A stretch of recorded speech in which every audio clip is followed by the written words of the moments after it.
ప్రియమైన దేవుని పిల్లలారా, ప్రభువైన యేసుక్రీస్తు వారి పేరట మీ అందరికీ వందనాలు.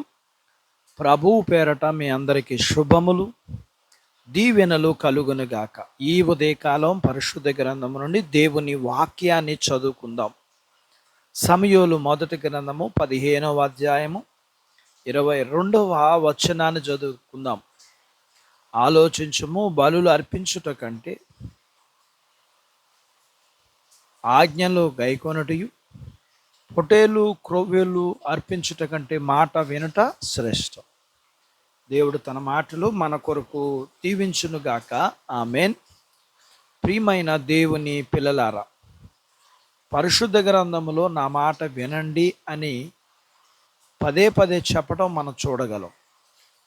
దేవుని మాట వినిన ఎడల ఎలాంటి మేలులు జరుగుతాయో, వినకపోతే ఎలాంటి కిడులు జరుగుతాయో వివరంగా వ్రాయబడింది.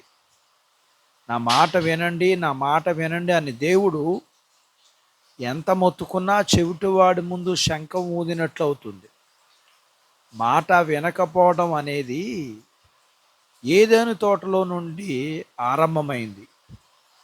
దేవుని మాట వినకపోవడం వలనే చావు అనేది మనిషి జీవితంలో ప్రవేశించింది. ఏదెను తోటలో చిరకాలం సుఖంగా జీవించే భాగ్యాన్ని కోల్పోయి ముండ్ల తుప్పలు, గచ్చ పొదలు, చెమట కార్చి పంటలు పండించి తినాల్సిన పరిస్థితి తెచ్చుకోవడానికి కారణం మాట వినకపోవడమే. ఏదెను తోటలో ఆదాము అవ్వలు తినడానికి ఎన్నో రకాల పండ్లు ఇచ్చిన తర్వాతనే మంచి చెడ్డల తెలుగునిచ్చే చెట్టు ఫలములు తినవద్దని చెప్పాడు. అయితే వీరు ఆకలి బాధ తట్టుకోలేక, లేదంటే ఒక రకమైన చెట్టు ఫలాలు రోజు తినలేకనో కాకుండా దేవదూతల్లా వెలిగిపోవటానికి దేవుని మాట కాదని పండు తిన్నారు.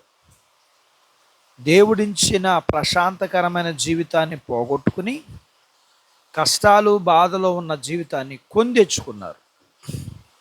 దేవుడు స్వల్పమైన బెన్యామీను గోత్రం నుండి సౌలును రాజుగా చేస్తే కేవలం దేవుని మాట వినకపోవడం వల్ల తన హోదాను పోగొట్టుకోవలసి వచ్చింది. కారణం దోపుడు సొమ్మును ఆశించడం. సౌలు మనసుకు ఇష్టం వచ్చినది చేసి దేవుని కోసం చేశానని తెలివిగా తప్పించుకోవాలని చూశాడు. మనం కూడా అలాగే దేవుని మాట వినకుండా ఆయన ఇష్ట ప్రకారం జీవించి కాకుండా మనకిష్టమైంది చేసి, అంటే కాసేపు చర్చిలో కూర్చుని బైబిల్ చదివి ప్రార్థన చేసి చందాలు ఇచ్చి దాన్ని దేవుడు అంగీకరించాలని కోరుకుంటే దేవుడు ఒప్పుకోడు. మనకు వచ్చే కష్టాలకు కారణం దేవుని మాట వినకపోవడమే. మరి దేవుని మాట విని ఆయన ఆజ్ఞల ప్రకారం నడుచుకోవడానికి సిద్ధపడదాం. దేవుని యందు భయభక్తులు కలిగి ఉండి ఆయన కట్టడలను అనుసరించి నడుచుకుందాం. ఇది మానవునికి దేవుడిచ్చిన పని, విధి. దేవుడు తన మాటలు మన కొరకు దీవించునుగాక. ఆమెన్. దేవుడు అట్టి బాధ్యత మనకు దయచేయునుగాక. ఆమెన్.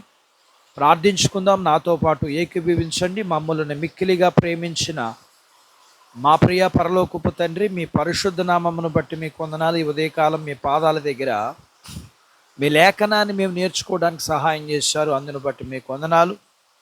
నేర్చుకున్న లేఖనాన్ని బట్టి మేము అందరము కూడా మాకిష్టమైంది చేసి ఇది మీరు ఇష్టపడాలని కోరుకునే వరంగా కాకుండా మేము మీ మాట ప్రకారం నడుచుకుంటూ మీ యందు భయభక్తులు కలిగి ఉండి మీ కట్టడలను అనుసరించి మా జీవితాన్ని మేము సార్థకం చేసుకోవడానికి సహాయం చేయండి. మీ పిల్లలను మీరు దీవించండి. చిన్న బిడ్డలను, యవనస్తులను, వృద్ధులను, స్త్రీలను, పురుషులను దీవించండి. వారి చదువుల్లో, ఆరోగ్యాల్లో, ఉద్యోగాల్లో, ప్రయత్నాల్లో విజయాలు, ఉద్యోగాలలో ప్రమోషన్స్ ఇవ్వండి. చేతి పనులు, వ్యాపారాలు, పొలాలు, పశువులను దీవించండి. వివాహాలు కాని వారికి అవ్వటానికి, అయ్యి గర్భఫలములు లేకున్న వారికి గర్భఫలాలు ఇమ్మని, గర్భఫలం కలిగిన వారికి సుఖమైన ప్రసూతి ఇమ్మని, ప్రసూతి అయిన తల్లి పిల్లలకు ఆరోగ్యాలు ఇమ్మని. అలాగే ప్రియుడా మీకు వందనాలు చెల్లిస్తున్నాను. నాయనా మీరు జ్ఞాపకం చేసుకోనండి. మీ పిల్లల అవసరాలు, సమస్యలు, బలహీనతలు, రుణాలు, వీటన్నిటి నుంచి మీ పిల్లల్ని విడిపించి మీరు సిద్ధపరిచిన పరలోకపు భూ సంబంధమైన దీవెనలకు మీ పిల్లలను మీరు పాత్రలుగా చేయమని యేసు ప్రభువు వారి పేరట స్తుతించి ప్రార్థించి అడిగినవన్నీ పొందుకొని ఉన్నాము తండ్రి. ఆమెన్. దేవుడు మిమ్మల్ని దీవించునుగాక. ఆమెన్.